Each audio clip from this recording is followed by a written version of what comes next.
Hello, YouTube. This is Shelter the Destroyer. Everyone's been asking multiple times since the Star Wars Hotel video came out for me to respond to Jenny Nicholson's deep dive into the Avatar theme park. So Pandora, World of Avatar. And so I'm going to do that today. This is the one that came out 5 years ago. So hopefully this is the one people are referring to. So grab your snackies, grab your bevies. Let me know what you're eating or drinking down below, and let's get to watching. So, I want to tell you the story, not of Avatar, but of the Avatar theme park. An entire theme park land at Walt Disney. Okay, so I have said, what? I'm too far over. I have said in her Star Wars Hotel thing that I think that Disney did a really good job with Pandora for the most part. Do I think it could have...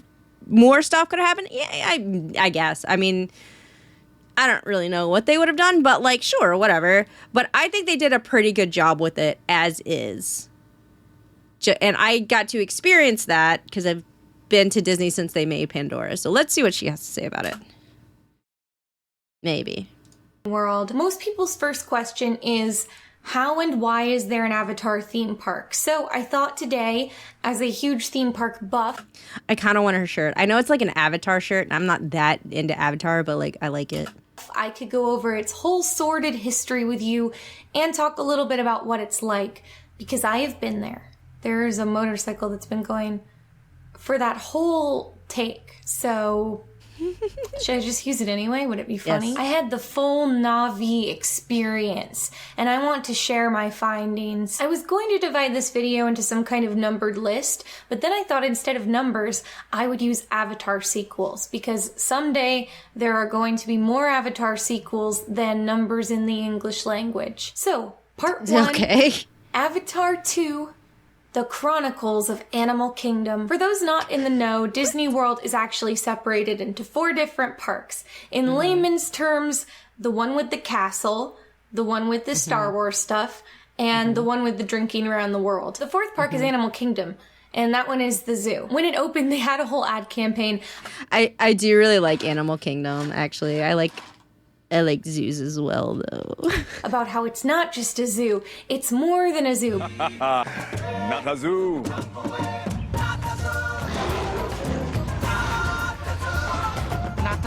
Not a zoo. Disney's Animal Kingdom, it's many, many things. But remember, it's not a zoo. But it's basically just a zoo. It's a zoo with highly themed, really cool areas, but it's a zoo. Animal Kingdom is weird because it's like 90% live animals in representations of Asia and Africa, and 10% Dino Land USA. They took out Primeval Whirl, and I'm mad about it. Okay, so this is Primeval Whirl right here. It no longer exists. Primeval Whirl looks like a kiddie ride. It is terrifying to go on for all not the reasons you think about. Like, it feels like you're about to die. It really did feel like you were going to die. It felt like you were going to get slung out of the carts. And I honestly really enjoyed it, and I love taking people on it. Tintelite. Hi, thanks for the cookies. Welcome. Anyway, I really like taking people on it. I thought it was fun. Even though it legitimately does feel like you're about, because like it slings you around is kind of the issue. Like it's like a back and forth roller coaster kind of thing. You can kind of see up here, like it goes back and forth and back and forth. Like it starts up here and then it goes down and then it goes around and then comes back up here and goes down, kind of like that. And it when it turns, it kind of slings you really abruptly, and you wouldn't think it does until you're on it. And you're in this like round-shaped cart, and there's 4 of you on like a bench, and you're getting slung around, and it feels like you're gonna get slung out and die. But I liked it. I enjoyed every time I went on it, even if it was scary. I enjoyed it, and I again love taking people on it. But now it's gone.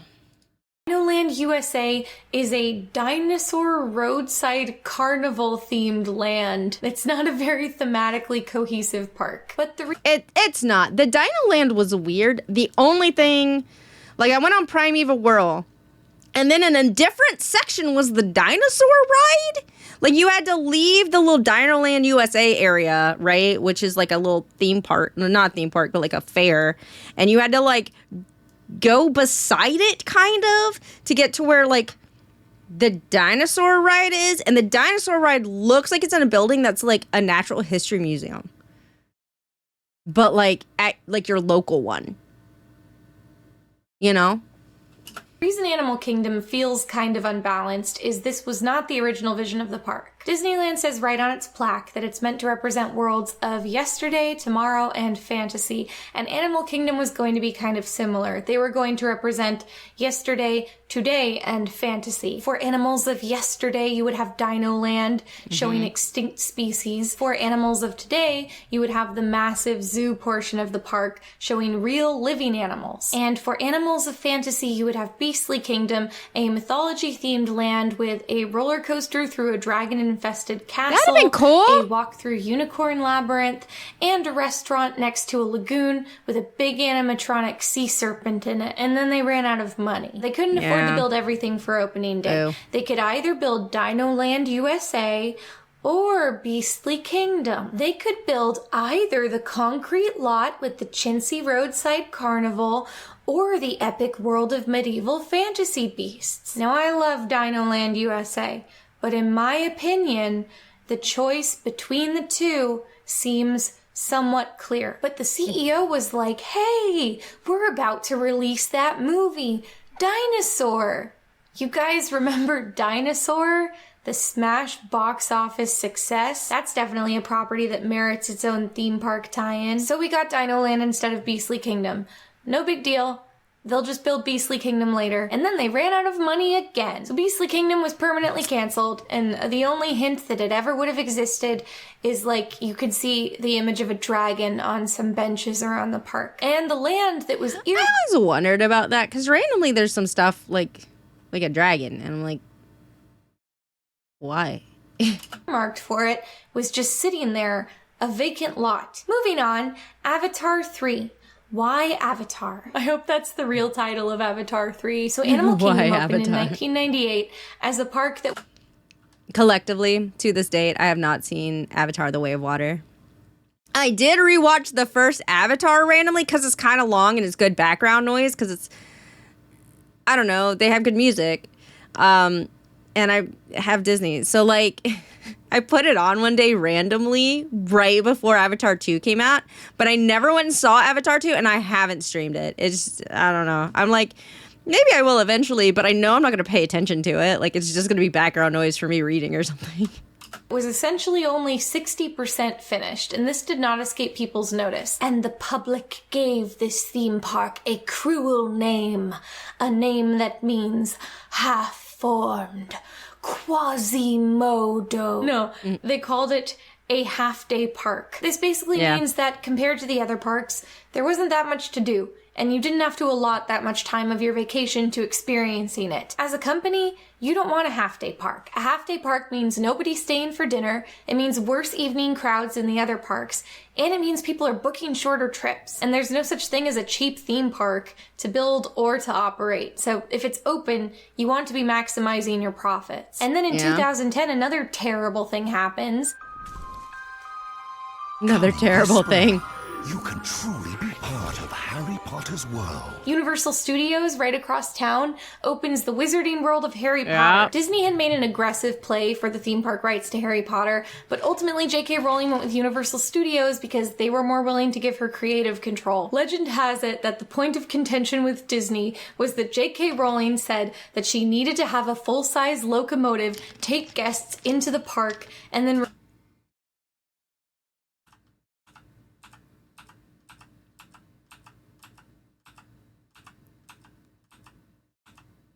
Does this shirt have pecs? Like, look at it. Like, look. It's got pecs. I'm not crazy. This shirt got pecs. Right? Y'all see it. Y'all see it. I want the shirt. And then reverse down a 100-yard stretch of track to go pick up more guests. And Disney was like, that sounds asinine and pretty bad for crowd control. And Universal Studios was like, lady, we will build you whatever trains you want. So in 2010, Wizarding World opens and it's beautiful. It's really, really good. They completely knock it out of the park. It's the first time Universal has put anything in any of their theme parks that's even remotely comparable to Disney. And not only is it comparable, it's kind of better than anything Disney has done recently. And beyond that, the biggest success of Wizarding World is the merchandise. People are paying premium prices for... Oh yeah, you got 2 different kinds of wands. One's more expensive than the other. One is just like a normal wand. And the other one is an interactable with stuff in the theme park wand. And then you have all of your different... you have multiple wands. So you have... like the character wands, and then you just have random wands that you just pick your favorite and just own that. And that one's your special wand. And then you have like 4 different cloaks and like a bunch of other random crap you can... there's so much stuff you can buy there. Or wizard robes and $30 plastic wands and butterbeer, and by people, I mean myself. And Universal is just like making more money than they ever have before. They're making $4 billion a day. For the first time, they're giving Disney a run for their money. And also for the first time, Universal Studios is a competitive location to Disney World. Yeah, and they made it to where you had to go to both parks to get the full experience of the Harry Potter land. Because like it was in both parks. So like currently Universal has 2 parks in Orlando that are connected by the train, the Hogwarts Express. And you take the Hogwarts Express from one park to the other park, right? Or you could just leave. I mean, you know, you could just leave and go to the other one. But like, if you just want to like stay in the parks and you have park hopper or you have both parks or whatever, you just take the train over, which is neat. And the train is also a ride and it's neat. Now they're working on a third one. I don't know if they're going to tie in more Harry Potter stuff with the third land, like the third park that they're opening. I am waiting for them to kind of finish the third land. I will go there. Because they have, like, the Riders of Berk or, like, the How to Train Your Dragon Land. And they're going to have, like, Nintendo Land. And I'm, like, super excited about that. I'm going to be honest with you. Universal Studios Florida used to be that thing where, like, you're already in town for Disney World and you... I don't care if Epic Universe is a couple of miles away. That's fine. Disney parks are pretty far away from one another. Well, ish. They can be if you're driving in. I want to go to Epic Universe. There's a lot... like, put me on a dragon. Like... think, oh, maybe I'll go there for a day too. Now Universal was a destination. Like, people were going to Florida just to go there, and they weren't even going to Disney World while they were in town. So this brings us to 2011. Disney is like, we need to get these crowds back in our parks. And maybe they're a little bit like, we should have just built that darn train. But no, Disney needs something new. And Disney's like, what's a property with a huge cultural impact, comparable to Harry Potter, set in an immersive alternate universe? What's a property loved not just by children, but by adults and millennials, where they want to live in its world and they'll buy expensive costumes and prop replicas and themed beverages? And then somebody was like, I know, Avatar. Yeah, Disney wouldn't buy Star Wars until a year later, so their new land was Avatar. As soon as they announced it, the general public response was, what? And... why? And no. Avatar is a very... I also was like, really? Avatar? Blue people Fern Gully? Okay. A choice is being made here. weird franchise. I want to compare it to something, but I can't think of anything similar. It was mainly groundbreaking for its special effects, and the characters and story were... Okay. Avatar came out. So the big thing about Avatar was their use of 3D. Because there was a time when people were, it's like 3D is back and it's better than ever. And look at 3D movies, which is exhausting. And I'm glad that it's over. I knew it wasn't going to stay. there's like so many there were TVs that were like 3D TVs that came out that you could buy. Like you could go buy a new TV and it had 3D technology. Jesus Christ. And like I was like, "Oh my God." But legitimately, I think Avatar was one of maybe 2 movies, and the other one I don't remember, that actually used 3D really well. Because instead of doing like stupid, like, oh, it's popping out of the screen at you, it used 3D to create depth. So like, instead of it being kind of like, oh yeah, it's, you know, we're wearing the glasses and things are popping out of the screen. Ooh, I'm an adult and I know it's not going to touch me. Like, whatever. It really made you feel like the depth of what you were watching, if that makes sense. So, like, that was really well done, I think. But also, it was a product of that time frame. We don't give a shit about 3D. It was a very short-lived thing that most people probably don't even remember. Like, I'm sure there's plenty of people that do not fucking remember 3D movies. Because it was very short-lived. So, you know, I've never seen a Spy Kids movie. Yeah, and the glasses kind of sucked. Like, there was definitely, like, now they're trying to do 4D stuff, like with the chair moves. Anytime I go to the theater, not that I've mentioned multiple times I haven't been to a movie in a while, I, like, actively don't want the extra stuff, right? One, I will go at a weird time. I just want to just sit in a regular-ass seat. I don't want to have to put on 3D glasses or anything like that. I just want to vibe and watch my movie, okay? And eat some cheese sticks, because I like the cheese sticks at my local theater, and some popcorn. Half the time, I don't even go to IMAX, because I'm like, eh. I mean, if that's the only time that's available for me to go for the movie I want to watch, then I guess I'll watch in IMAX. But for the most part, I will say, I did watch Pacific Rim in IMAX 4D, like with the chairs, and that was worth it. Because it makes you feel like you're piloting the mech, and that was pretty cool. But like, other than that, like, no. Real Moonsmith, thanks for the follow. Welcome to Kitty Kindle. Lab Coat Cosplay, Pacific Rim. What? I love Pacific Rim. I never watched the second one. I've heard bad things. I'm really upset about it. Yeah, the Jaegers. It made you feel like you were in the Jaeger, and that was super cool. Generally pretty unmemorable. Most people liked it okay, and a few people liked it a lot. But after it hit home video, people just kind of stopped talking about it. Yeah. Presumably because on a small screen in 2D, it just wasn't as much fun to rewatch. Progress on the sequels stagnated, and people forgot about them or assumed they'd been canceled. Fan forums dwindled to a dozen or so. When they announced Way of Water, I was like, oh, wait, we didn't give up on this? Like, I know that Avatar did really well. Like, the first one did really well. But I was like, oh shit, they actually make a second one? Like, I think they're planning on making at least 5 of them, to my knowledge. And like, it's taking them a while to make them, which is wild to me. Like, okay, you think people are going to continue caring about your movie 20 years from now? Like, I don't know. Oh, welcome from YouTube. Thanks for hanging out. Okay, it might just be 4. I don't even know. It's taking them years to come out with each individual one. I'm like, dang.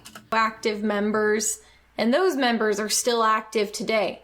They are the ride or die Avatar fans. You had this weird phenomenon where the movie that had been the biggest movie in the world 2 years prior now held less cultural relevance than like Sonic the Hedgehog. Without any sequels confirmed, the Avatar theme park could only get less relevant in the 6 years it would take to open. People were confused. They were angry. They wanted something else. They wanted Disney to prioritize repairs on existing attractions. They wanted their own original idea to be built. They wanted Beastly Kingdom back on the table. Disney acquired Star Wars long before they had even I would have loved Beastly Kingdom. broken ground on the Avatar Land project, and fans waited for years expecting the project to just be quietly canceled. But it seemed like it was almost a point of pride in management. Like, you thought we weren't gonna do it. There had been so many naysayers for the Avatar project since the beginning, and backing down now would only prove them right. It's bizarre to see a theme park project whose motivating drive seems to be spite, but that's really what the vibe was at the time. But anyway, they pushed onward, and Pandora... Spite is a very strong motivator, I'm just saying. The world of Avatar opened in 2017. Avatar 4, The Valley of Moara. So... here is the in-canon story of Avatar Land. The land is officially called Pandora, the world of Avatar, but within its own lore, the location is called the Valley of Moara. In case you've somehow forgotten, the plot of the Avatar movie is that an evil company called RDA has moved into Pandora to mine the natural resources and displace the local peaceful aliens called the Na'vi. The humans, who in this dystopian future have already overdeveloped and ruined the earth, are now unfairly encroaching on the Na'vi's beautiful paradise. So the theme park is set in the future after the events of the movie. RDA is long gone, they've already been defeated, and now a new company, Alpha Centauri Expeditions, has moved in to foster a peaceful relationship with the Na'vi. ACE has developed human settlements and is now bringing out tourists to share in Pandoran culture. This is actually a really cool idea because if you look around the land, you can see that The only issue is it takes like 5 or 6 years, I think, to get to Pandora or something. Hey, tourists, go get in cryo sleep for 5 to 6 years or whatever. Was it longer? I don't remember. Either way. props and buildings are repurposed military materials, like signs that have been painted over to have something friendlier on them, or reclaimed industrial-looking materials that have been fashioned into more native-looking signposts or lean-tos. And all of the more industrial-looking buildings or materials are now being reclaimed by nature. So you might see an old metal door from the military base, but it's being swallowed up by vines and moss. It's never fully explained how the Na'vi came to reverse their decision on that whole welcoming humans to their planet thing, especially after that debacle where we hauled in a bunch of space tractors and demolished the tree, which is their god. I realize that in this part of the timeline, we're meant to understand that the humans are super nice to the Na'vi and interested in learning about their culture. What happened with the RDA will never happen again. And I guess it's mutually beneficial. Like, I don't know. I feel like usually the benefit of tourists coming to where you live is like an influx of cash. But the Na'vi live in like big tribes where they share everything, and their magical forest home provides all. Sorry, I heard something. I wear headphones. So, like, I heard something. I thought it was coming from my house, but I think it's coming from her video. All that they need. Even if ACE is giving them a cut of those sweet Earth tourism dollars, what are they spending it on? Did we bring the Na'vi around to our culture? Are they buying iPhones and Beats by Dre? The theme park kind of glosses over how this cultural exchange could work both ways, but that's not important. What's important is the Na'vi are totally cool with this. Trust us. We appreciate, and here our musical celebration, and they love it that we're keeping the voice of the land alive. In the Pandoran restaurant, They even have photos all over the wall commemorating the opening of the canteen, and there are like diary entries about how well ACE and the Na'vi are getting along, and photos of them constructing the building. Oh, that looks so bad, that photo looks so bad. Hold on. Oh, oof. Like, this did not look good. Building together and like high-fiving each other. And my personal favorite, a photograph of a human guy and a bunch of Na'vi holding big oversized. That looks so bad. Shovels at the groundbreaking ceremony. You know, groundbreakings. A thing the Na'vi would love. I don't know, this story just has some pretty grim implications, like... So I didn't even know there was, like, really a story. I don't think I paid attention to that.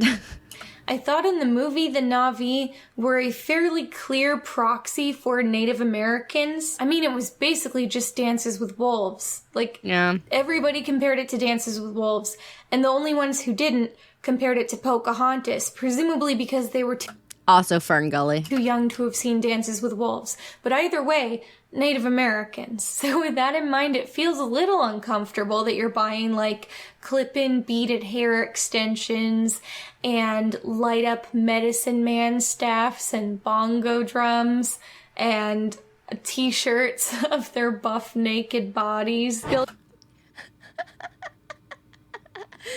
I probably can't buy that t-shirt anymore. I doubt that they're still selling it.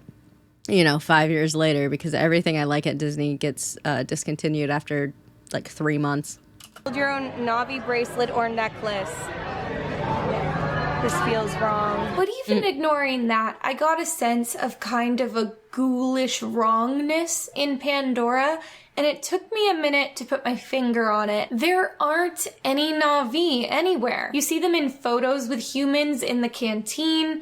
A couple of them appear on screens in the rides. There's just one animatronic, but they're not walking around. There's no evidence that they're coexisting with the humans in this society. Obviously that makes sense because they're so dead set on being faithful to the source material that they don't want a Na'vi that's not 10 feet tall, so they can't just put somebody in a suit and do a meet and greet like they do with the princesses. But I don't know, couldn't they have considered that before committing to the theme park concept?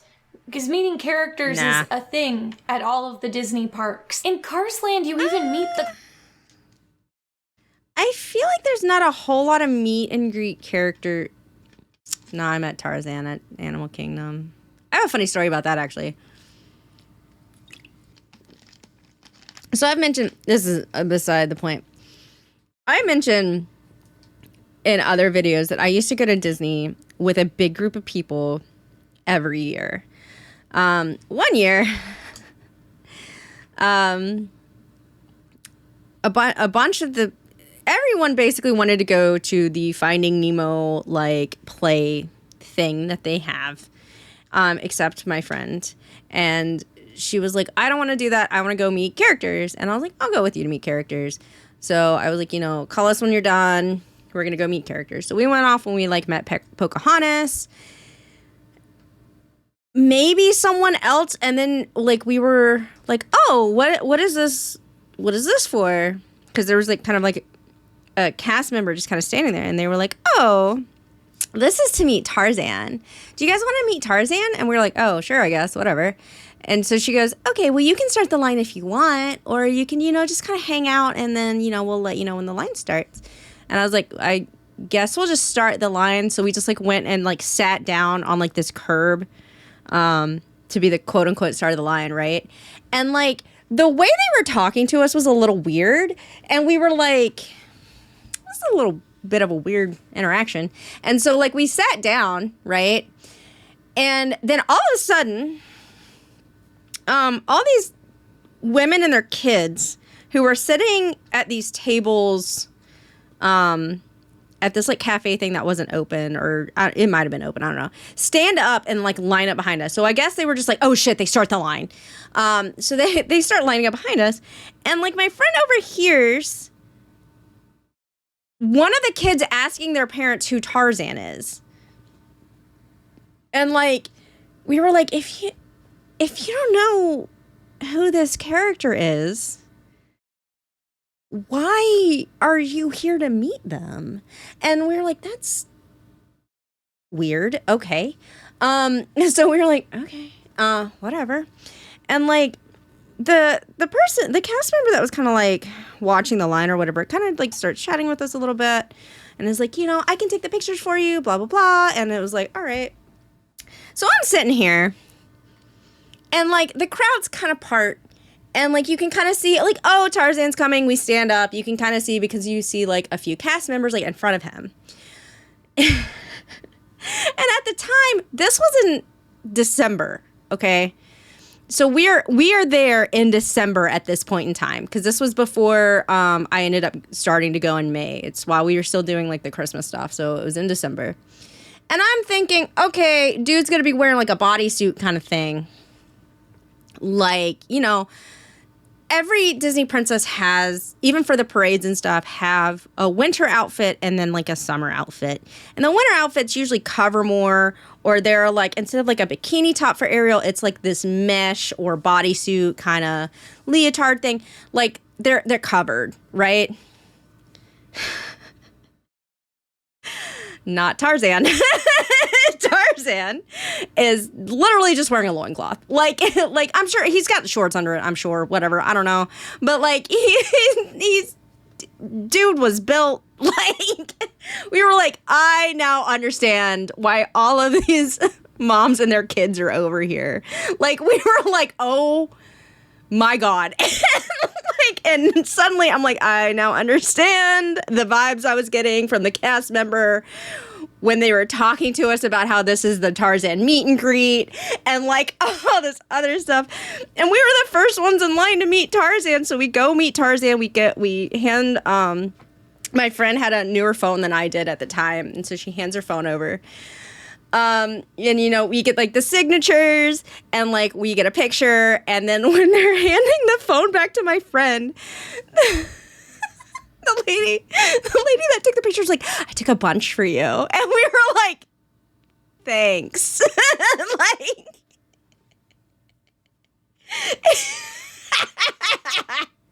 we were like, holy shit. Like,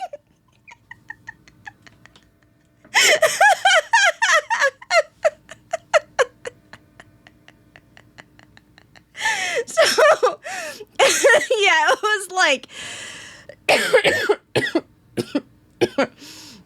I don't know. Like, Tarzan never interacted with our phones or whatever. But we were like, Jesus Christ. Like, oh my God. It was really funny. And we were like, neither one of us expected that at all. Like, we really expected him to be wearing, like, to be covered because it was like December. Like, and that was not the case. Dude was like bare chested completely. I also thought it was funny because he was wearing like sandals. But like, we were like, well, maybe kiddos, your parents will show you Tarzan later. But yeah, I mean, I guess you can meet some characters. I feel like not a whole lot of characters are meetable in Animal Kingdom. But I guess you can meet some. But I don't see how you would meet, like, Navi, right? Because, like, I don't think you're going to be able to meet, like Jake Sully or, like, I forgot what's her face's name is. But, like, so you just be meeting a Navi, maybe. I just don't see how you would go about that, really, in a way that looks good. Because, yeah, you want them to be 10 feet tall. And even with, like, stilts and stuff, scaling, that's not going to really work. I kind of wish they did, like, the Mystical Beast Land or whatever. Cars. And they drive around and stuff. Can't they just have somebody on stilts so that... Was there oil? I don't think so. No. Dude probably had some sunscreen on, but, like, nah, he wasn't, like, oily looking or anything. They're, like, 7 feet tall. I mean, it's not 10, but it'll trick your eye, especially if you're a child. Or they could do like an indoor meet and greet where there is a stationary puppet or animatronic Navi. Maybe like the legs are a statue and it just moves from the waist up. And since it's so high up, it doesn't have to look that good. It just has to look good in photos. The primary message of the land, in keeping with the themes of Animal Kingdom, is conservation, and in this case, humans coexisting with the creatures and the Navi. The dominance of landscape over architecture, and the dominance of natural forces over the built human world. Intrinsic value of nature, transformation through adventure, personal call to action. These are the values of Animal Kingdom. If you say them again, those are the themes of the film Avatar. So Avatar and Animal Kingdom will nest into each other, I think, very, very neatly. But the more you keep repeating that, the more you're really feeling the Na'vi's absence. There used to be Na'vi here. You can see them in photos. You can see a giant Na'vi-sized drum set that they used to use in their drum circles. So if they used to be here, where did they go? It's like the humans have colonized and taken over. Suddenly, Alpha Centauri... Imagine the legends leaving the company. Imagine. expedition starts to feel a little sinister. Man, they must be making a lot of money selling these premium vacation packages to Pandora. Boy, they sure do like to frame the evidence of their good relationship with the Na'vi and hang it right on the restaurant wall for the patrons to see. They're all so smiley. Oh, no, I don't like that. I don't like the way this looks. This looks horrific. I hate that, actually. I'm sure it's fine. Tomorrow I'm going backpacking to the home tree. It's good. It's fine. Avatar 5, Immersion. Avatar was pitched as a fully immersive experience that really puts you on Pandora. And let me be clear, Pandora is a really, really cool theme park land. Even though the hype around this land's opening was so lukewarm, the development team really threw themselves into it. Like, they went all out. There are beautiful floating mountains with amazing forced perspective, and they don't look like they should be possible. There are real and fake waterfalls everywhere. There are weird fake alien plants seamlessly incorporated in with real plants. At night, half the stuff is bioluminescent. Yeah. And even the ground has like these blotches that light up when you walk across it. It's such a sensory overload of beautiful I really like Pandora at night. I think they did really, and like they play like nature sounds, I guess. I don't know. They play noises. It's just really pretty. Alien things that you really feel like you're on another planet. And this was all intentional. I think they were trying to take a page out of their nemesis Harry Potter Land's book by trying to make everything as convincing and in-universe as possible. This also means that everybody works... It depends, DB, when you go. Because certain times of the year, the park stays open later. And then also certain times of the year, it gets darker earlier. So it really depends on when you go, whether or not you can see it at night. I mean, I think generally you can more or less always see it kind of at night, but I don't know. I just know that sometimes Animal Kingdom closes earlier than other times. In the land had to do an extra training day where they would learn the history of Avatar and Pandoran culture and even some of the language. Do you speak any Na'vi? A little bit. Kalte is hello. Kalte? Kiavame is see you soon. Ooh. Itarayu is thank you. All of the lands at Disney are supposed to look and feel immersive, but the people working in them aren't in character. Like, if you go up... Sorry, I like going in the winter because it's not as hot. I hate heat. I used to go to December because they had like not Animal Kingdom. Magic Kingdom had a lot of Christmas stuff. Even if you didn't go to the Christmas party, they were like decked out in Christmas decorations and it was nice. So I would go in like December. I've also been during Halloween. It's pretty hot in October. It's still pretty warm. I mean, it's Florida, so it's still pretty warm in December, but I mean, it's also pretty warm where I am in December usually too. So, the times I've gone have been like October, December, and May. I might have gone one other time, but predominantly those 3 months. To a cashier in Frontierland to buy a t-shirt, they're not going to ask you how many days ago you rode in on the wagon train. Yes. I mean, unfortunately. But in Avatar Land, the employees are expected to be in character. May isn't super bad. I went in like early May. It's not too bad. It is hot. But it's not like I'm not going to Disney, but I'm going to Florida this weekend. And like I have been told it's hot as hell there right now, and I'm like, yeah, because it's fucking June. Early May is not too bad. Or like while they're ringing you up, they are tersely asking you how you're enjoying the Na'vi homeland. Like they're afraid you're an undercover boss about to terminate them if they slip up. And my personal favorite, if you make any reference to the film Avatar, they correct you and refer to it as the documentary. Have you seen our documentary? About Jake and Neytiri. About Jake and Neytiri? Yes. So, this is way after that documentary. Which I think is delightful. It's kind of a shame That's because cute. the designers did go so deep into the lore, but most of the general... Also, I feel like that kind of interaction only really happens at the very beginning of when a park opens or when like a section opens. And then people stop doing it. You know?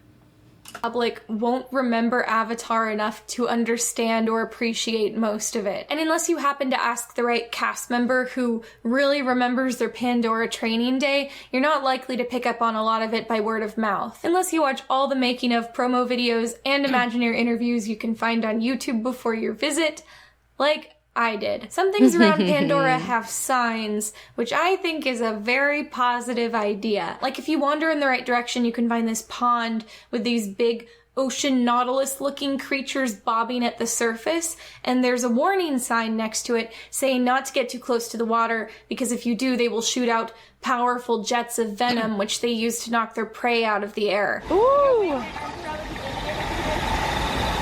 I don't even remember that.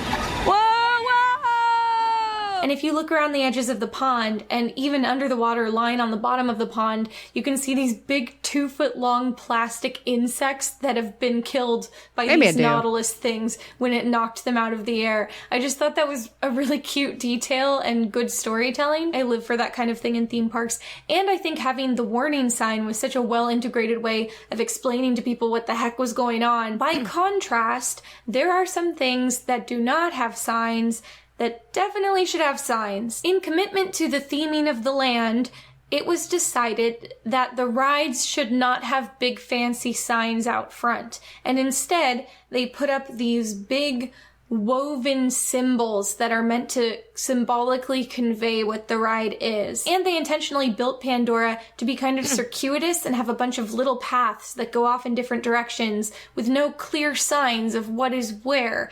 And that was supposed to give you the feeling of authentically exploring an alien planet, which is really cool, but it does make it really easy to get turned around. It also means that when it's really late at night and it's dark out and it's been raining, so everything's all slick and wet, and you're wearing a poncho that's obscuring your vision, and you've just run all the way across Animal Kingdom because you saw in the app that Na'vi River Journey, the one ride you haven't done yet, is down to a 5-minute wait, but the park closes in 10 minutes, so you have to get there before they cut the line off, and you can't remember which corner of Avatar Land the ride is on. Pardon me, is River Journey straight or is it the one that's to the right? The River Journey? Yeah. No, straight. Okay, thank you. You're welcome. It's just not exactly ideal that they don't have a clearly labeled sign. It's by that big woven looking thing. Right, the big woven thing. I like how none of them have signs. It's even more ridiculous because although the rides don't have signs, I do remember Na'vi River Journey being kind of like tucked away in the very back. So it's like you got to make it to the back because it's like tucked away back there. saying what their names are, they still have the Disney Park standard signs that are little LED indicators of the wait time, which of course they have that. It would be chaos if people had to ask every time they wanted to know how long the wait is. But if they're going to have that and break the theme with the big metal pole and the LED sign with a number on it, why can't they could have like, I'm not saying they can't have LED signs, but they could have made the pole, they could have decorated it, you know? Like, you could still tell what it is, but it was more thematic. They just have some kind of discrete sign that's easy to read that says what ride you're looking at. Finally, my favorite part of Pandora's commitment to immersion. When you buy anything at a Disney park, you get a plastic Disney Parks shopping bag. They change the design every few years, but it's uniform across all parks. But Pandora wants to be immersive. So if you buy anything in Pandora, you get this plastic bag. Not anymore, you don't. You just get the regular ass one, I'm pretty sure. Like, to be fair, I don't think I ever bought anything in Pandora, so maybe they do. But, like, at the time, I don't think I bought anything, so never mind. It says Pandora just like in Avatar. Avatar 6. like an Avatar. Ikni-Maya. Let's get into the rides. Flight of Passage is the big ride in this land. The Flight of Passage is so great. Someone that I know was like obsessed, not really obsessed. They really liked Flight of Passage. I do too. I think it's a really great ride. But they said it's because like that is the closest thing to riding a dragon. They were really into How to Train Your Dragon. Like that's the closest thing we're gonna get to like riding a dragon. And I'm like, you kind of right. Like they did a really good job with Flight of Passage. E-ticket, as they're called. This ride can get up to like a 5-hour wait on any given day. And if you go in the morning and it's like a short line, it's still like an hour line. Fortunately, on this trip, we had fast passes because the story of Remember fast passes? Disney? this ride is that you are going to take part in the Ikni-Maya, the Na'vi coming of age ceremony in which you ride on the back of an Ikran or Banshee or dragon. It's just a dragon. In the story of this ride, you are not a Na'vi. You are a human tourist visiting with Alpha Centauri expeditions, and they are going to match your brain to an existing avatar that they have in the lab. And then you are going to straddle a link bike, and they are going to connect your brain to this avatar body. Yeah, so Fast Pass is, there were different times. Originally, you had to go and scan your ticket, and it would give you, like, a little piece of paper that tells you what time to come back. And then when you came back, you would give them your ticket, the little piece of paper, not your ticket. But you would give them the little piece of paper that it gave you to get in line. And then they were like, okay, just do it through the app. So now it's, like, all integrated in the app. So the first way, you had to run to whatever rides you wanted to scan your ticket to get the little piece of paper, right?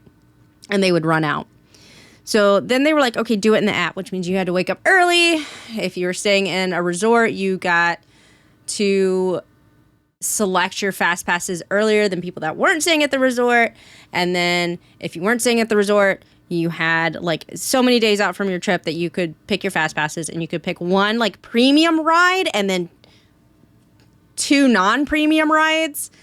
And like you got to pick the times that you went as long as those times were available.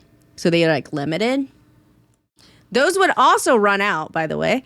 And then you would go, you'd show up, you'd scan your ticket or your Magic Band or whatever, and you would get in like a shorter sideline is how it works. Now it's Lightning Lane, and you got to pay. And then for premium rides, you have to pay more.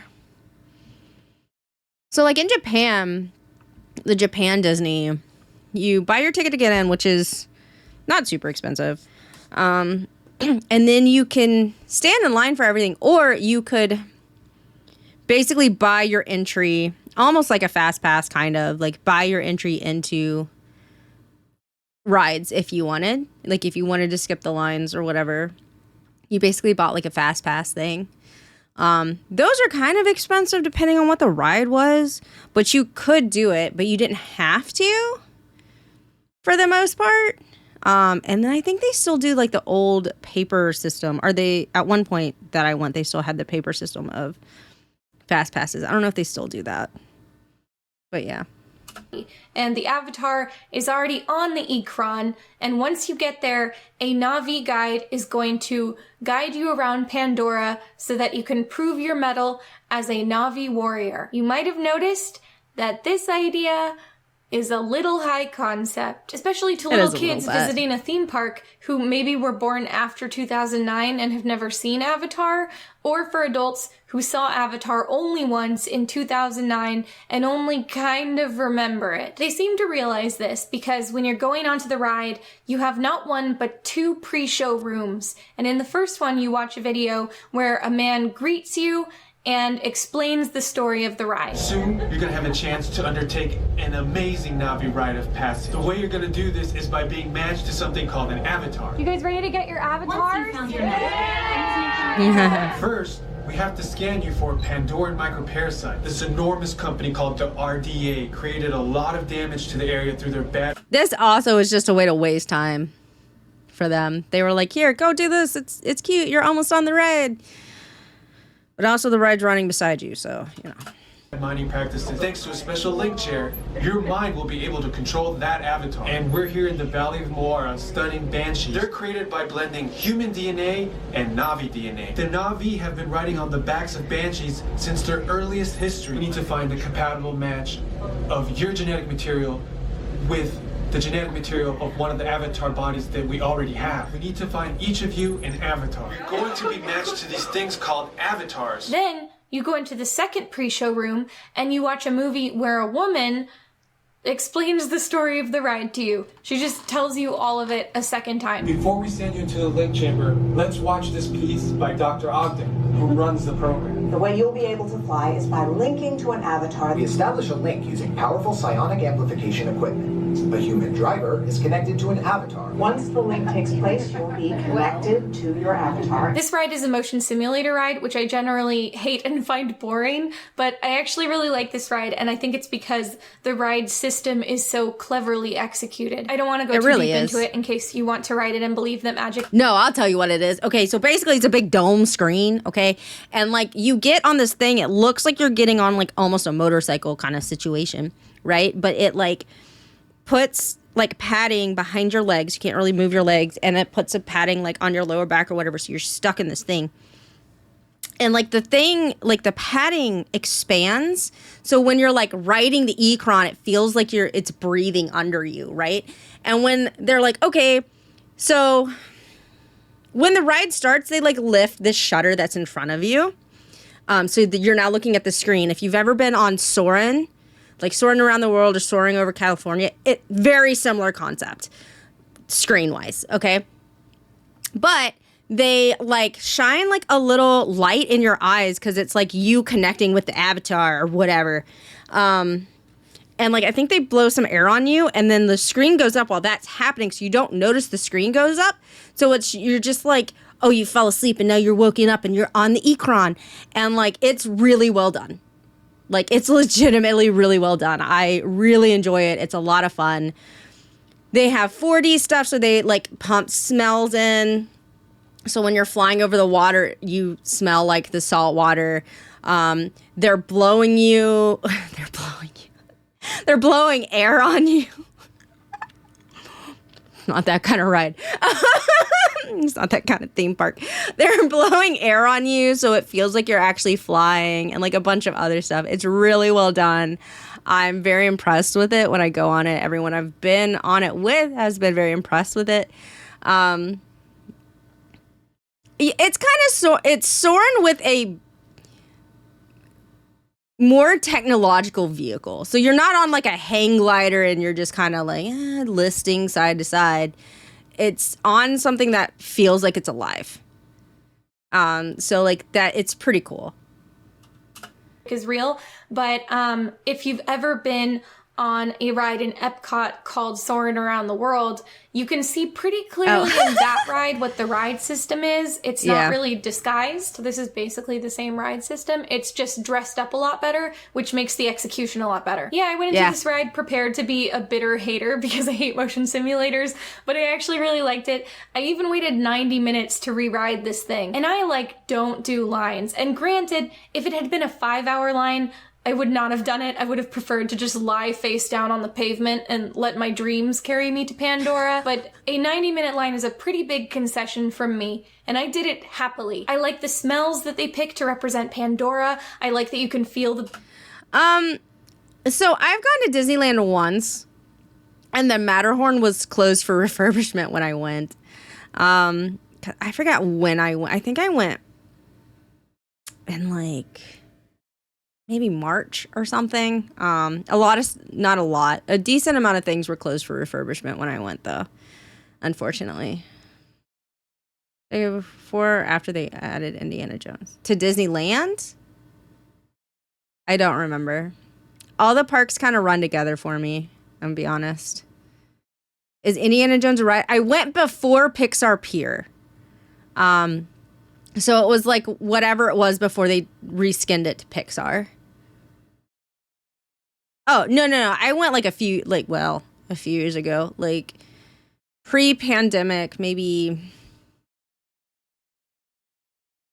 8 or 9 years ago, maybe? I don't remember.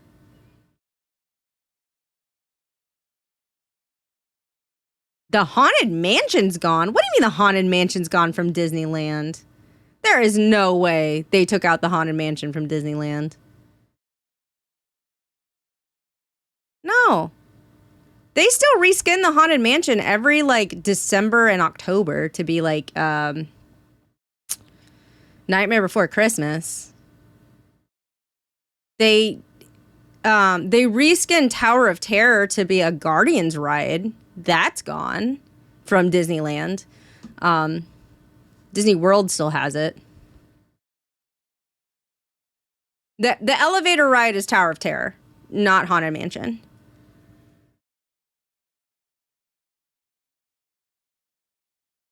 Oh, it's been closed for refurbishment? Oh, well, since May. I mean, that's just for refurbishment. Every ride closes for refurbishment. Yeah, Tower of Terror. Tower of Terror is gone. It's now a Guardians of the Galaxy ride. Banshee Breathe. I like the quiet moment where you stop in the crystal caverns, and I like that they spray mist basically directly into your eyeballs for the entire experience. I like the part where your Navi guide shouts, Siva Ko, which they've explained to you in the pre-show means rise to the challenge. However, I do have to say, when you think about it, this story is pretty funny. I mean, think about it. We know from the movie that avatar bodies are just empty shells when a human brain isn't actively linked to them. But this one is already riding a banshee when you link in. Linking to an avatar that's already... Which means it's either just like they have put this thing on a banshee somehow and just released the banshee, and it's got what is basically an empty corpse on it until you wake up in it. Or you're just like ousting some other person's mind from it. On the back of the Nicholson. So like, I guess the people that work for this company went out and like bungee corded a bunch of floppy avatar bodies onto these banshee. Like, you think you're having this transcendent spiritual experience with this banshee, and then you find out it's just doing a memorized route day in and day out, like a pony at a summer camp. Then your session ends and the avatar body on its back goes all limp and floppy again. And then it takes its 15-minute snack break while it waits for the next tourist to plug in. Also, remember that thing I was saying about the implications of this land on a meta level with like the crass commercialization of the sacred Na'vi ways? I like that the Ikni Maya is explained to be this sacred rite of passage within Na'vi culture. Like, young Na'vi warriors probably train their entire lives to be able to take part in this dangerous and spiritually significant ritual. And now you're just some guy from Florida that paid to come out and do this in an afternoon for fun.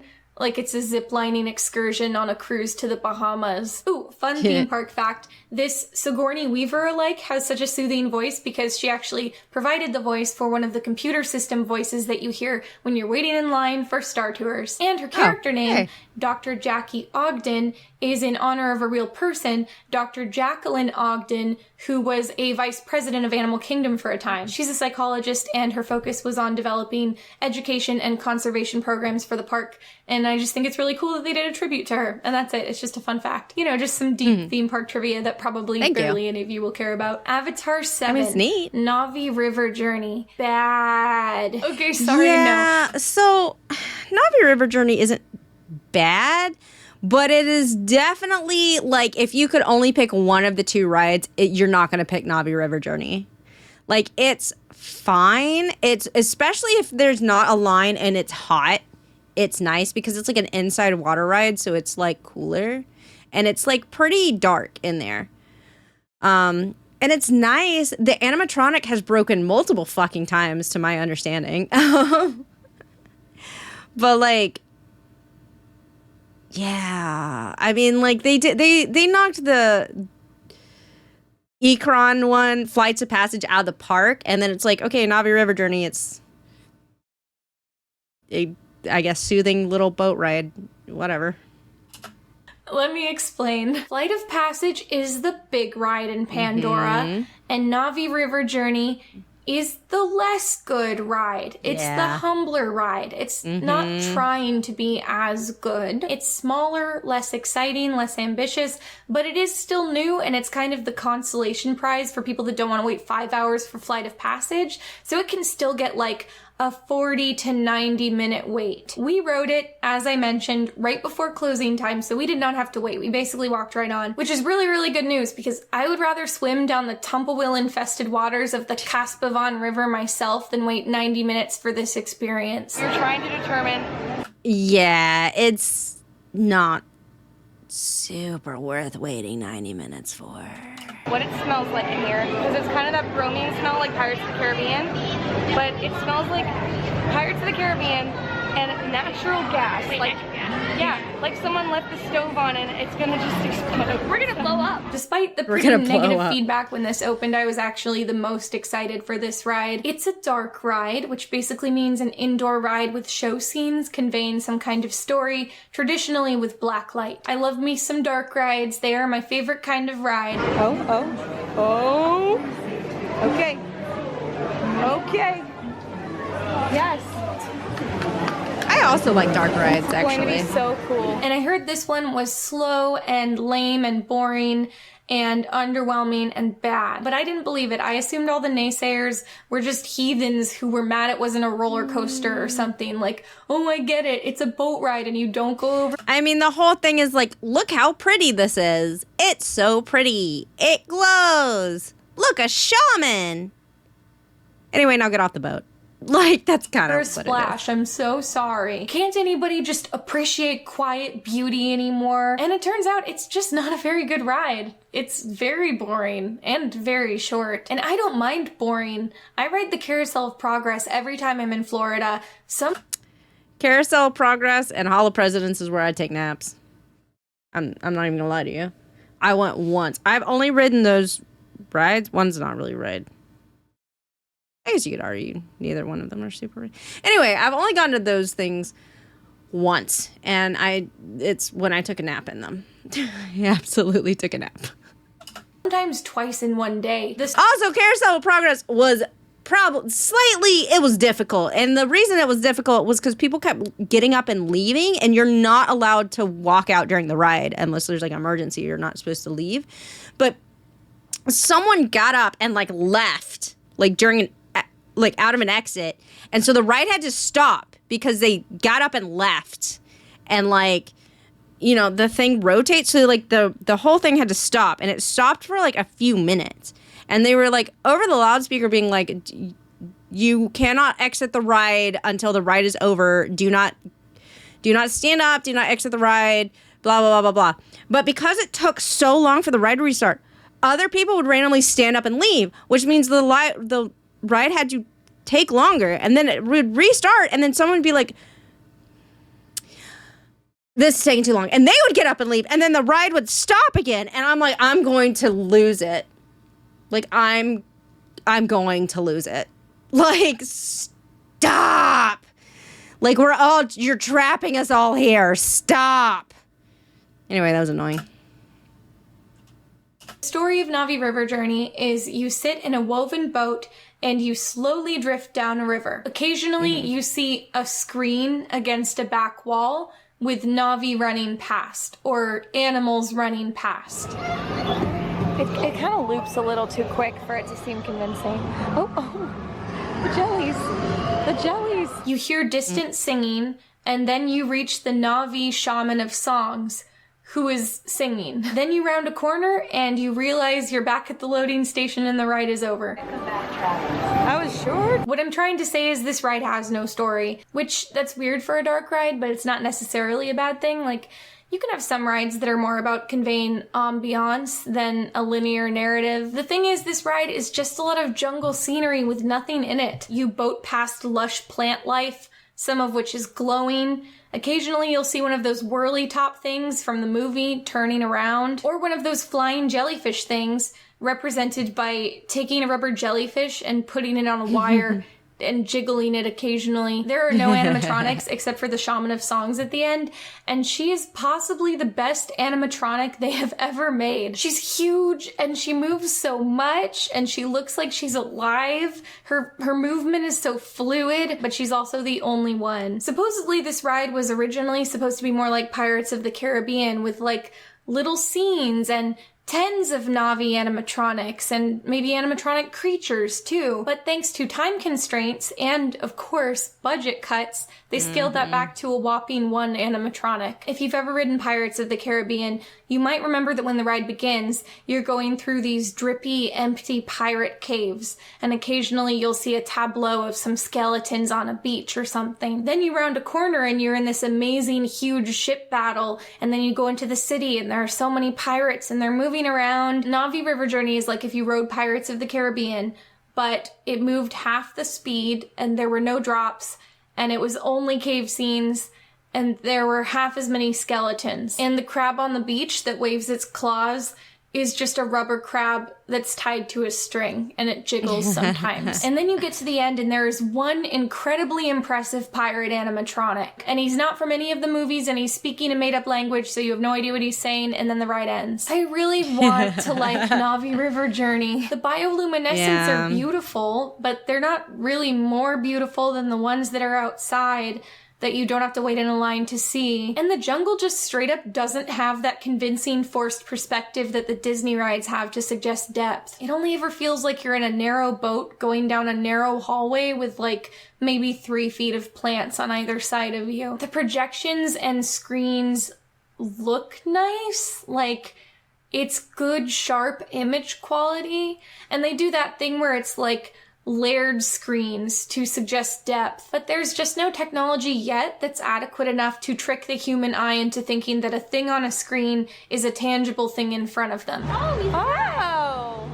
Yeah. Maybe someday, but not yet. Right now it just feels like a sad shortcut. There are some cool effects, like they have this canopy of leaves on the ceiling, and at one part the leaves are screens, so they show the underside of a frog jumping around on top of the leaf, and when the projection of the frog silhouette moves, the leaf twitches up and down like it really has the frog on top of it. I mean, that's really cool, but it's a lot less cool when I tell you that at that moment that's like the only thing happening on the ride. I'm also really confused with why, if it's a budget issue, they didn't use the jungle setting to their advantage. Like, they can use the fact that there are leaves everywhere and just build like part of an animal that kind of moves and put it half hidden behind some leaves.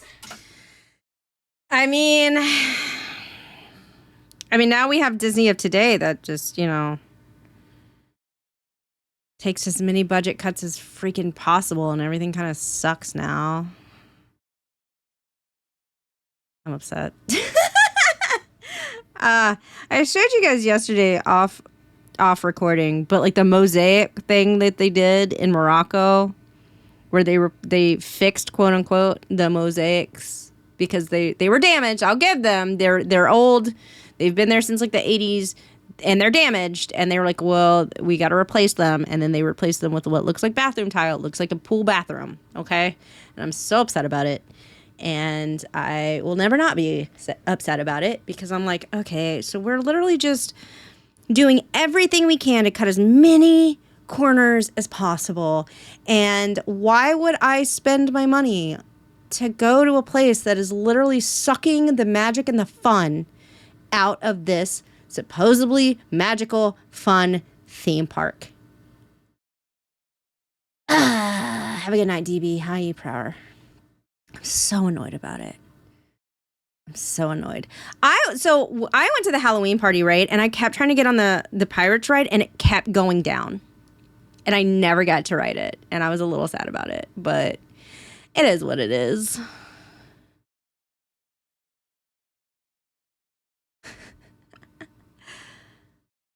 That would add a lot of mystique and interest. Where did my panther cat thing go? Where did it go? They could construct like just the furry head of this Thanator and have it prowling behind the... That's the Thanator. Look at it. It looks like it's smiling. What is that? What is that? Baby, you bought that? I understand you buying this little horse thing. That thing looks cute. What is this? What is this? I like this and the Ikron. Like, that's fine. And, like, this is pretty cool. And you got, like, your little, like, cosplay going on. That's fine. What the fuck is this? Absolutely not. Like, no. leaves. And maybe it's so simple that the head just kind of moves side to side to show that it's watching you. Like maybe the ears twitch or something. The only thing I really... Yeah, but you know that thing costs like at least $30. Like it's something that's stupid. Like that thing costs a lot of money. And I'm just like, nah. Appreciate about this ride is the very repetitive, very catchy song.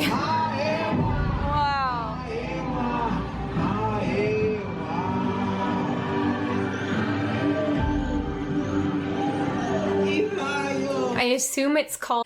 The dance meme is literally Toothless from How to Train Your Dragon in a weird art form, but it does kind of look like that, yeah! Called Ma-e-wa, because that's most of the lyrics. Ma-e-wa, ma-e-wa, ma-e-wa, ma-e-wa, Ma-e-wa. It's an earworm. The lyrics are all in Na'vi, but fortunately, somebody on those aforementioned still active fan forums has translated it for us. Bound together, O great mother, wood sprite, we live well. O Ewa, respect Na'vi, look at wood sprite. Anyway, I guess the silver lining is that they built this ride, so like it's a good groundwork, and maybe someday when they have the money, they will go in and add a bunch more figures and it will become an amazing ride. Maybe they will someday, but like that's also what we... The fact that they have replaced the grand majority of their animatronics with animatronics that have projected faces tells me that no, they're not going to make it better. They're going to make it cheaper. The fact that the Tiana ride, so they reskinned Splash Mountain to Tiana's Bio Adventure, and they're using like the updated animatronics that like Japan has been using. So they're using like legitimate animatronics with like legitimate animatronic faces, as opposed to the projected faces that we get on like the Frozen ride, or like how they redid a lot, like all of the animatronics more or less in Haunted Mansion to those projection things. Like I don't nope. Said about Beastly Kingdom. So big jellies. Oh, Beastly Kingdom. Ooh. Avatar 8. Miscellaneous atmospheric elements. I didn't have a category for this, but I had to talk about the Na'vi drum ceremony.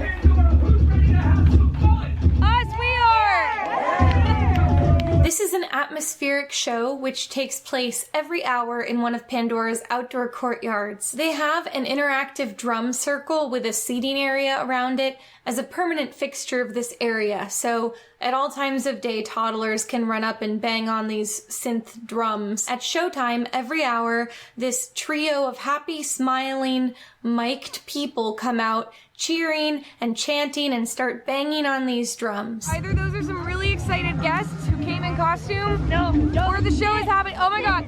Oh my god! They're humans, but they're dressed like it's Burning Man to convey that this is some kind of tribal experience. They chant "Sa," Burning Man, which means welcome. The Na'vi taught us to play their music. Then they drum a bunch. They talk about how important drumming is to the Na'vi. And then they drum some more. Drumming and ribbon dancing at the same time. At the same time. At the midpoint of the show, they tell us that the purpose of our drumming and cheering is to make enough noise to get the banshee's attention. I hear a banshee!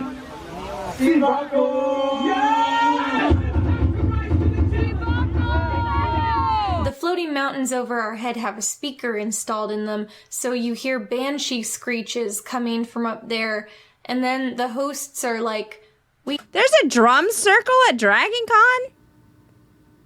My late night thing is like right outside of the art showcase. There's a lot of bands, like local like bands and musicians and stuff that play, and I go hang out there. We did it! And then the show ends. The original version of the Na'vi drum ceremony show was about 15 minutes long, very poorly received, and criticized for being boring and confusing. It almost immediately was pulled for a hiatus, and when it came back, it was about 5 minutes shorter and reportedly dumbed down. I watched the original show on YouTube, and it was mainly long stretches of drumming, punctuated by speaking in Na'vi and occasionally asking the audience if they feel the connection. So the new version of the show is both objectively an improvement and practically the same. The performers are great. They're giving it their all, but I honestly don't know what Disney was thinking having this show happen. So there's an issue I have with Magic Kingdom where, like, not Magic Kingdom, oh my God, Animal Kingdom, where a lot of their, like, show things are kind of boring. And, like, I mean, like, not like the bird show. Like, you could go and look, and they do, like, a show with birds and stuff, and that's pretty cool. But, like, they finally did a thing where they were like, okay, every other park has, like, an ending extravagant, like, thing, right? So we're gonna do that at Animal Kingdom. Y'all with the hydrate, I'm gonna have to increase it. Like, dang. Oh, you don't even know, Onyx Serenza. You don't even know. I had to increase the cooldown on the hydrate because y'all spam it sometimes. We're watching Jenny Nicholson go talk about the Avatar theme park. This is like a 5-year-old video, but still. No, I'm sorry. I get y'all spam me sometimes is what it is. I'm sorry.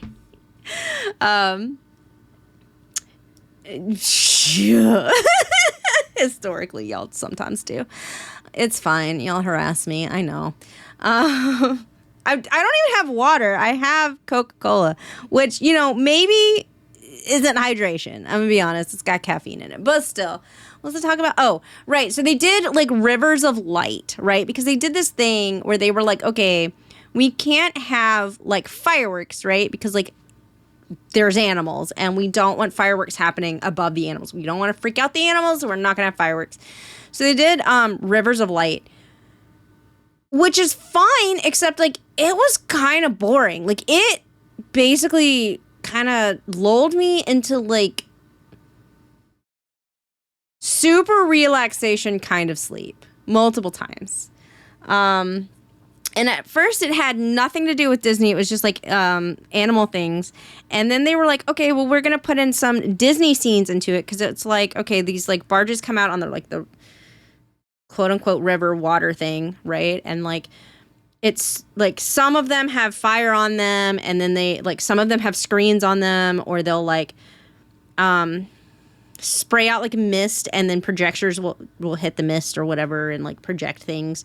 And like they were like, okay, we'll add clips from Disney movies, like specifically animal Disney movies or whatever. So it was really kind of like phantasmic almost, but it was like, I guess it was soothing, but it was boring. Like, and I was like, okay, legitimately. And I went and saw it multiple times, and like they kind of were continuously trying to fix it a little bit, I guess. But like I never super liked it. And I was like, there was one time when I literally, you know, they had the big tree and they had like the Bugs Life thing in the tree, but they have the Tree of Life at Animal Kingdom. They would do like projection shows on the tree, and like there would be like little stories about like this little fox or like whatever, like just projections on the tree. And I was like, that is more entertaining than your rivers of light, I'm going to be honest. And I understand that it's supposed to be spiritual and everything like that, but oh my God. It's like, it's just 4-minute cooldown. So it's not very long. But like, oh my God. It just, you know? And I feel like this kind of drum thing did the same. Like they're very worried about spooking the animals. I understand that. Like they don't want to upset the animals. And I do get that 100%. But a lot of the things they do is kind of boring. Like, I'm sorry, it just kind of is. I like the dancers and stuff in like the Asia and Africa section. Like the African section has like an African band, and like the Asian section has like dancers and stuff, and that's fun. But some other stuff is just not. I don't know. They Haven't found a good middle ground. In every hour. It's not very engaging, and I would designate it as being in real danger of being cut entirely in the next couple of years. Oh, absolutely. And then they'll just have these drums that kids can bang on, and people will kind of wonder why they're there. And that's why I was so determined to see it this trip. And I was very afraid because the day I was supposed to watch it, it started raining heavily. And this show cannot happen in the rain. So I was in the position of literally just sitting on a cold, wet bench, huddled in my poncho, waiting for the rain to stop and hoping for any sign that they were going to resume their drum ceremony scheduling. She does sound kind of sad. I don't like blueberry stuff, so I don't like cheesecake, so I didn't really try that. I don't usually eat at Pandora because I don't think there's really food I can eat there, to be honest. Like, I don't think Pandora has food I can actually eat, so I've never really eaten there. Kristen's gonna ask the man if the drum show is happening. No? Is that a head shake? Oh no. He looks, it looks like he's no delivering chicken bad tendies. news. Yes? Nod your head enthusiastically, sir. Yeah, of course we're doing the drum show. Yeah, definitely. Oh, it's happening. He said That it's up to performers. Okay. But as of right now, it's looking like they might have a show in 5 minutes. Yeah. Since it was wet and miserable out, when the performers initially came out, there wasn't like a crowd gathered, and they could see me like sitting there in the front row, clearly waiting for this show and like recording it and intently watching. So the performers kept kind of like making eye contact with me. But that was a great enhancement to the experience. I almost felt like it was just for me. And when it got to the interactive portion, they brought me a gourd to shake. Aw. Yeah, shake your gourd. I don't know this person. Another miscellaneous offering is Navi face paint, which I thought was funny, and prior to my trip, I thought I was totally gonna do it. All right, time for the big reveal. Ready? Yep. Oh. Do you like it? When you're there in the Florida heat and right. humidity, it starts to sound like torture, and you're also hyper aware that it's going to very quickly melt off your face. In hindsight, that probably would have made it a lot funnier, and I should have just gone for it. In the time I was there, I didn't see a single person with Navi face paint. Finally, there are several Because I didn't even know that they offered face painting there. I've never seen anyone with the face paint. Is that still a thing, or is that something they were like, oh yeah, we totally do this, and then just didn't? Or like they very quickly stopped it, you know? Exclusive refreshment options, and they are uniformly bizarre. Firstly, we have Pongu Pongu, the drinks counter, which is repurposed from a defunct, decommissioned RDA robot attack suit. Pongu is the Navi word for party, and to my delight, I found out that when Pandora debuted, they had a cast Pongu. That's real. Pongu Pongu's menu consists mostly of slushies and rum slushies. I ordered the rum slushie, and draft beer, and the girl behind the counter made it, and then gave it to me, and then was like, wait, you wanted the rum slushie?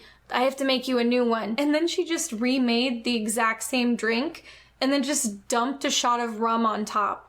It wasn't incorporated, it was just floating on top of the slush. So now I just had 2 drinks. And they come with glowing pods. I don't know if they were delicious or if it was just really hot out, but I give it a 4-star rating. Or, as the Navi would say, 4 Snatanhitsyip. Then we headed over to Satuli Canteen. Yeah, so like they have, like, honestly, it's kind of, I feel, somewhat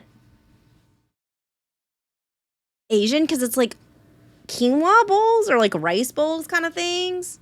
I don't know, maybe they do have stuff. Let's see. Served with crunchy vegetable slaw. I already can't eat this. And boba balls. I could not eat this. I could not eat this bowl thing at all. Steamed pods, bao buns. I couldn't eat that. What's the kids' meals? Which means Heritage Canteen. And there's... Oh, hold on. Y'all know I'm picky, right? Like, y'all know. I've been very upfront about it. Crispy fried tofu is a no. Sustainable fish fillet, no. Chopped wood grilled chicken, though. I could eat this, and I could probably eat the slow roasted sliced grilled beef.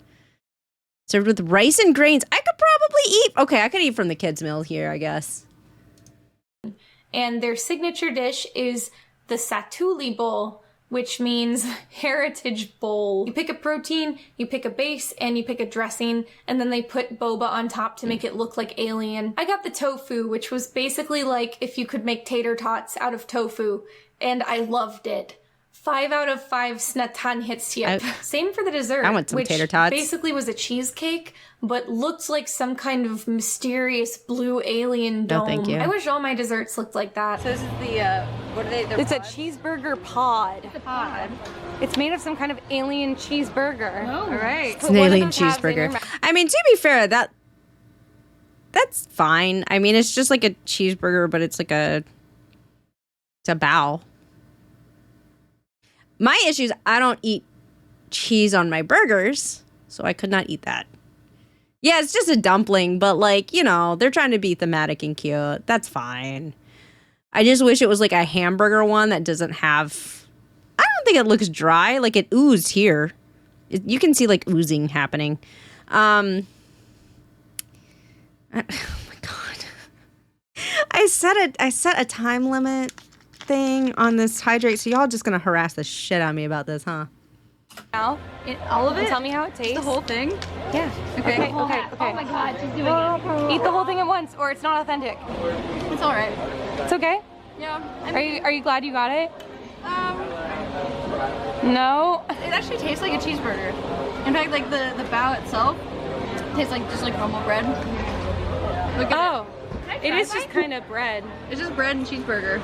Well, so it's a cheeseburger. So I had a cheeseburger. You've had a cheeseburger. The naughty way. Whoa! The final offering is the gift Jay Junkan?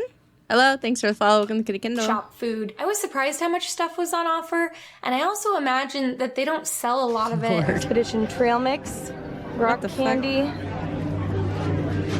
Pandoran tree spores, coconut brownie bites, Rice Krispie vein pod. My friend Kirsten got these vile gummies that looked like grubs. Customary Navi gift of a roast. Slug. Ew.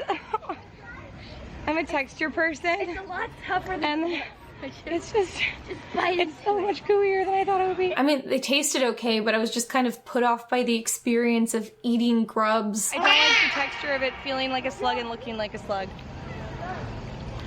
Oh, I don't like it.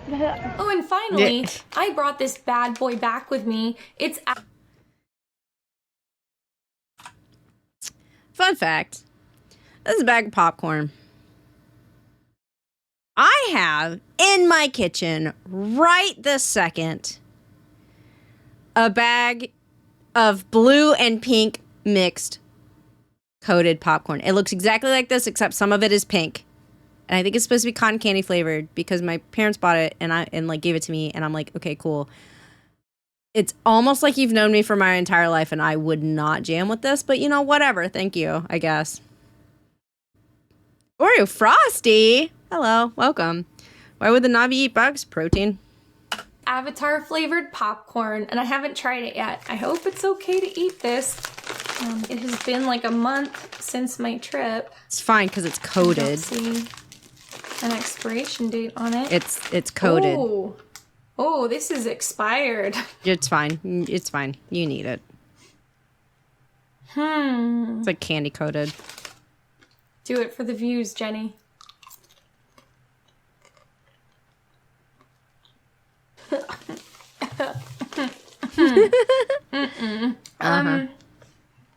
It's mainly because it was expired that it was gross.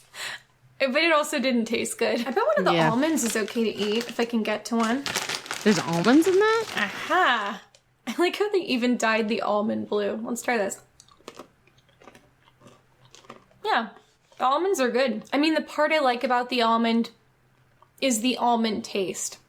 And then it just has this like gross candy coating on it. So I guess I just like almonds, and this is a failed product. All right, let's move on. And this is a Avatar failed 9, product. The merch. As I said, this land was unsubtly made in response to Wizarding World, so they went ham on the merch. Yep. And it's really weird. All my favorite characters from Avatar. Thanator, Hexapede, Leonopteryx. Nice. Would this even evoke Pandora to you?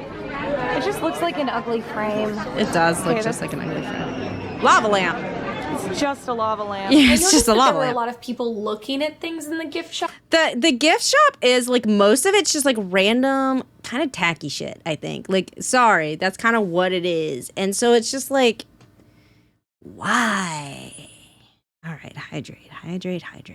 Like kind of like why? And then they have like these puppets. The Ikron puppets are kind of cool, but otherwise, like it's just like random stuff. Like I don't know. Like some parts of Disney just have just random crap that you can buy, and you're just like, why would I buy this here? You know, like it's this cheap little keychain or something. Not necessarily a keychain, but like it's just like random stuff.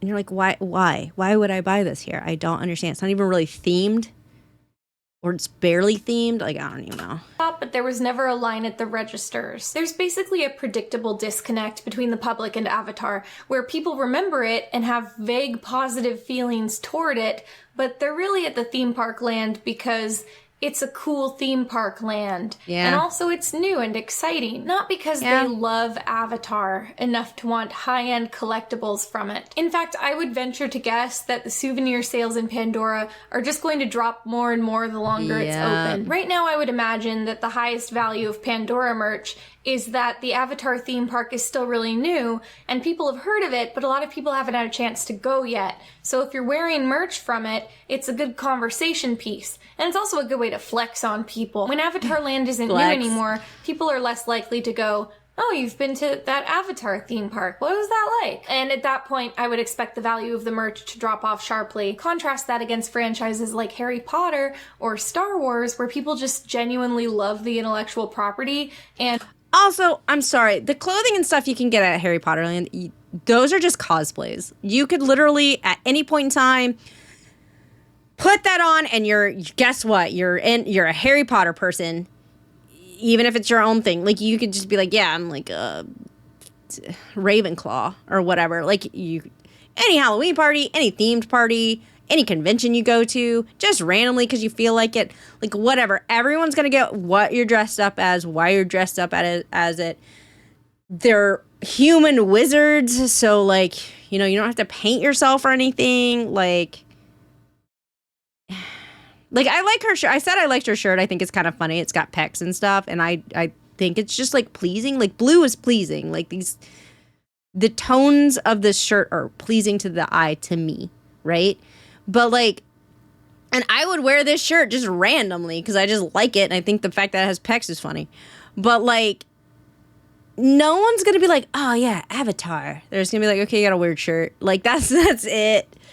And want memorabilia of it removed from the context of the theme park. But anyway, I picked up some Pandora merch while I was there, including the sick wearables I've got on right now. I need to get some Pandora duds. You don't want a floating island mug?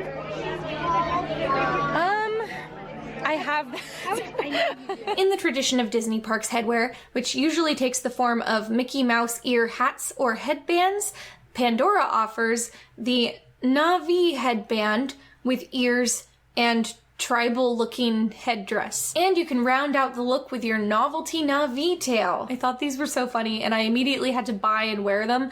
And then as I was walking around the park, it slowly dawned on me that there was not a single other soul wearing them. Like, this was a really outlandish thing I was wearing. And it's Disney World. I have never seen these before today.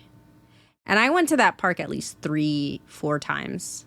Never seen these before. I don't even think I saw them in the park to buy. Or if I did, I didn't pay attention to it. Like, that's hilarious.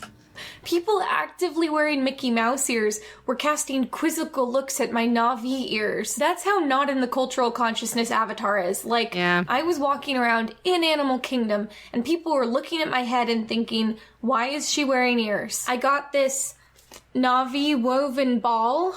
I just thought it was the funniest thing in the gift shop.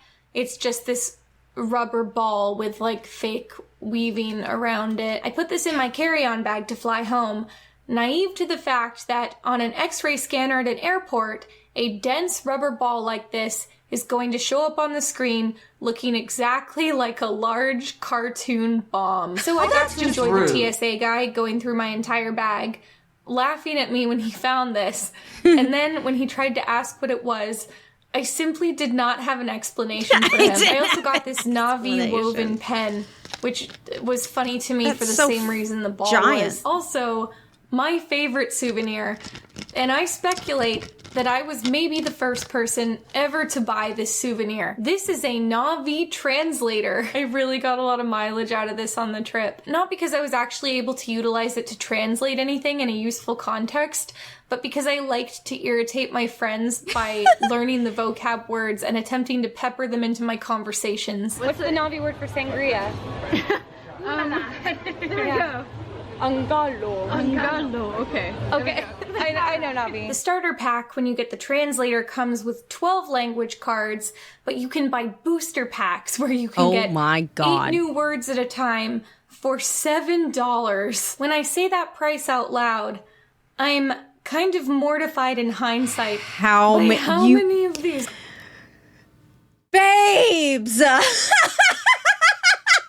Oh my god. Holy shit. Okay. Listen. She reminds me of my friend. Okay, I have a friend.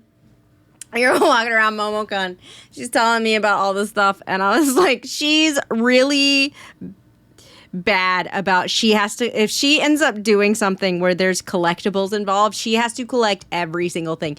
She will throw so much money at like whatever it is to collect every single, she has to have a full set, even if she didn't care about it. But like, so like in Japan, right, like we'd go somewhere and they'd be and like we'd buy something from like a store and they'd be running like it could be a konbini, like we'd buy some food or a snack or something, and they'd be like, oh, here, we're running like this special thing, so here's like this free thing that we're gonna give you, and there's like 5 of them that you can collect. She would go back constantly to try to collect all 5 of them, even if she didn't care about whatever the hell it is. It didn't matter. They started her on this, so like she's gonna finish it. Okay, she's gonna collect all of it, and I'm like, man, someone really pegged you, because like. If there's like, we would go through Anime Japan, like, which is a big anime convention, where they're basically, it's like a trade show. They're like advertising. It's all these companies advertising like the new anime that's coming out or the new game that they're coming out with or whatever. And they just hand you like leaflets or like papers or posters or like just random stuff. They like, there's a lot of free random stuff that you can just get, right?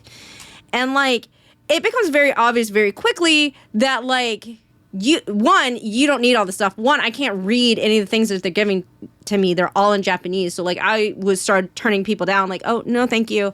Like, she collected everything. And then she was like, my bag's really heavy. And I'm like, yeah, because it's full of paper that you can't read. Like, it's full of paper. Because they were handing you stuff, and you were like, ooh, free thing. And I'm like, quit. Like, stop, you don't need it. And like, if she, for whatever, I don't think she'd buy the translator, but if she did, and then she was like, oh man, there's all these other cards that I could get, she'd be like, I have to get them. So, Jesus Christ. Oh my God. Yeah, she's like, she would play gachas and then sink so much money into it to try to get everything. And I'm like, I couldn't do this. This is crazy. And like, oh my God.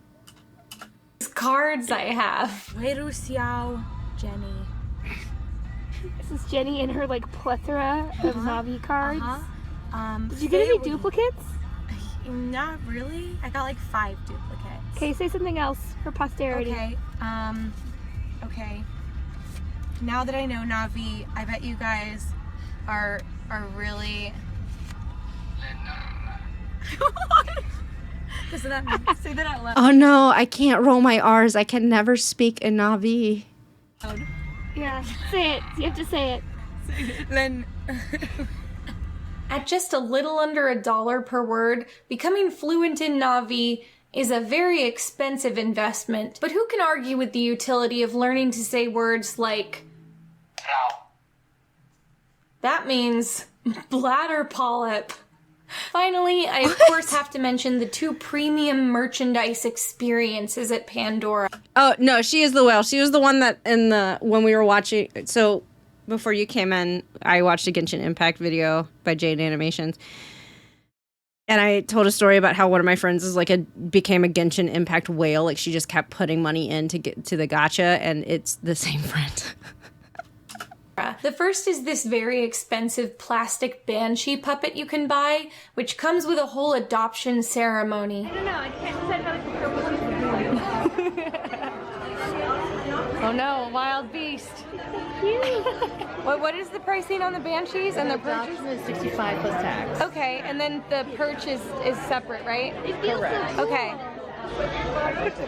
You don't need the perch, but your banshee will look pretty foolish lying on its side on your desk. Beep, beep, beep.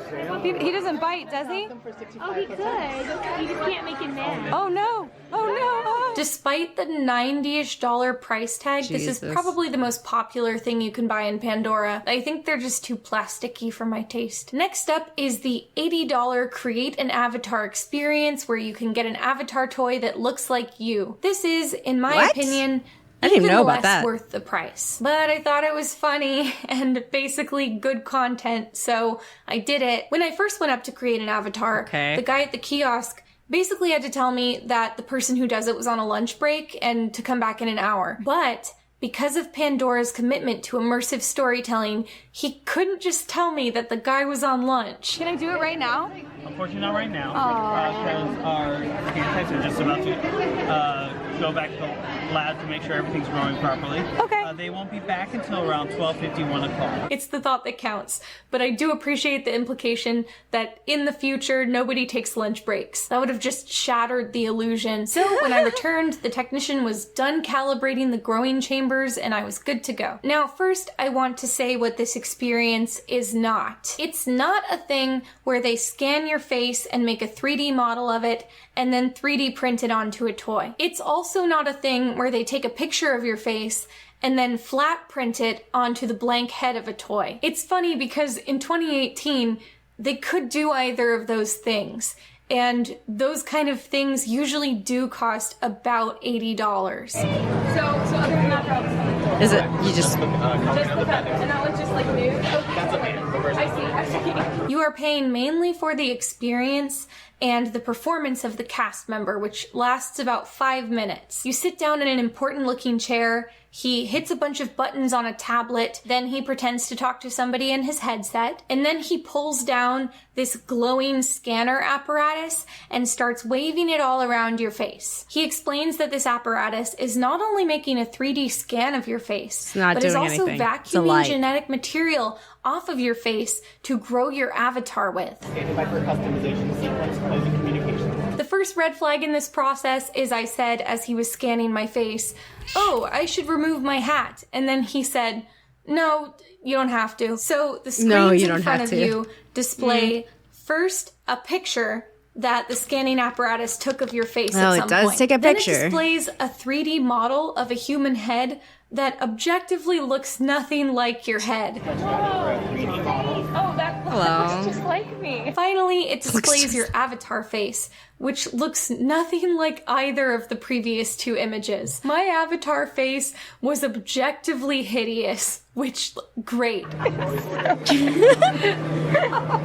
it's like a doll. Getting roasted. Like in the future. Even the technicians didn't have a poker face about it. Like, you could tell they agreed that it was ugly. Then they hand you an iPad so you can choose your eyes, hair, and the pattern of stripes you want on your Navi's face. Then they send you away for 45 minutes, and basically in that time, somebody in a back room is pulling out pieces of Navi and snapping them together. At the end, they're like, it took us 3 hours to make it.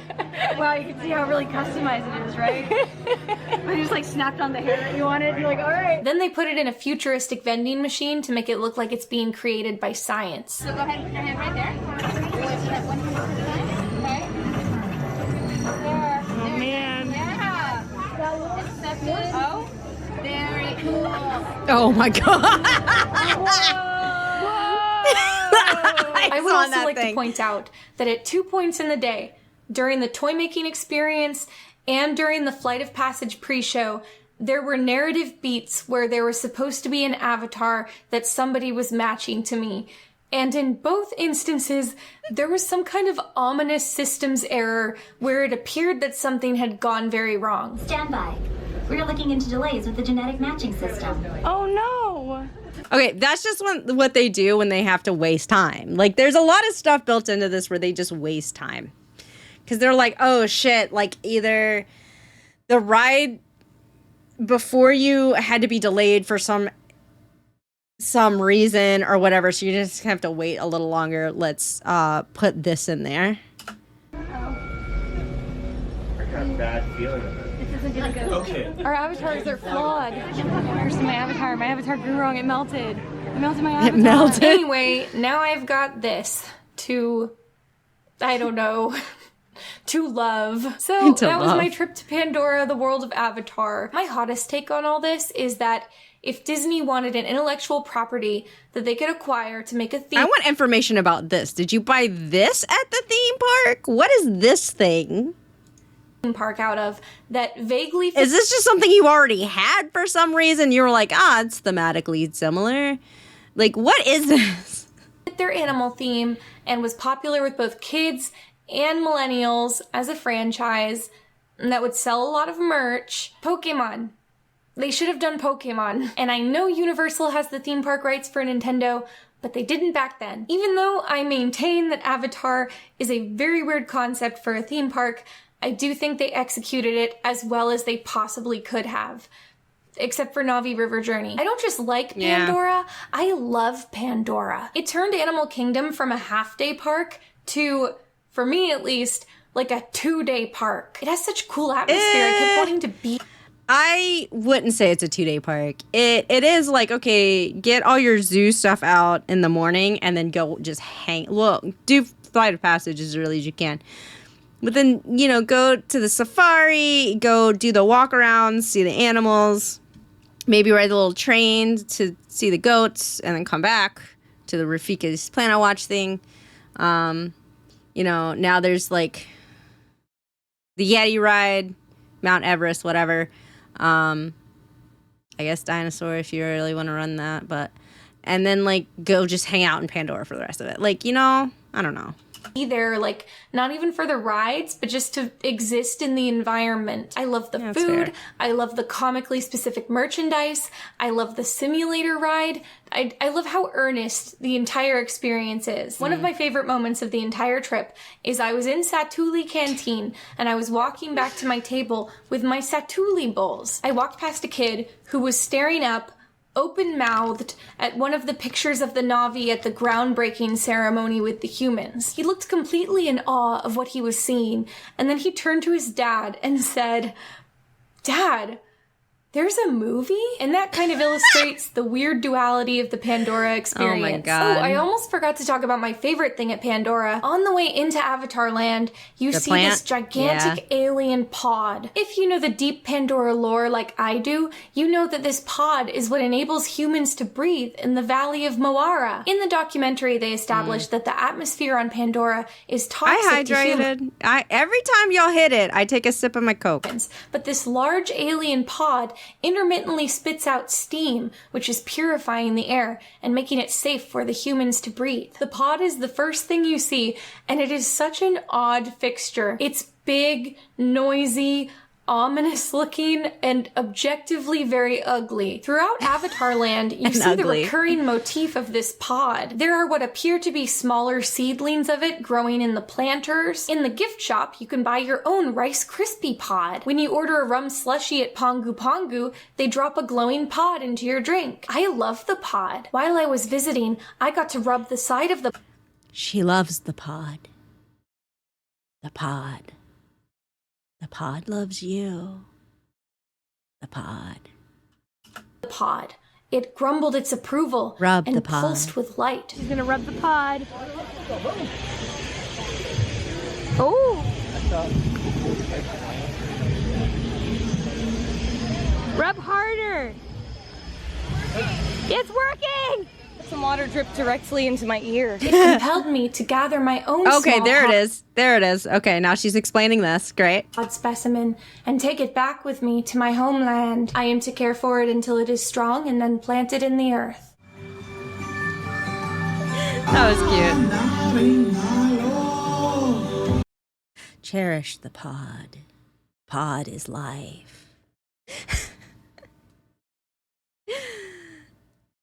I do like Pandora. I think they did a really good job with the Pandora vibes. Like I've said that multiple times. It does feel kind of like you're stepping into a different location, I guess. And like they did a really good job with it, especially at night. I really like it. I wish they did more with it. Like there's only 2 rides and then there's the drum show. I don't know if they're still doing the drum show. It definitely wasn't running every hour the last 2 times I was there, which is not surprising. But like, I don't know. I feel like they could have done more. That's just me.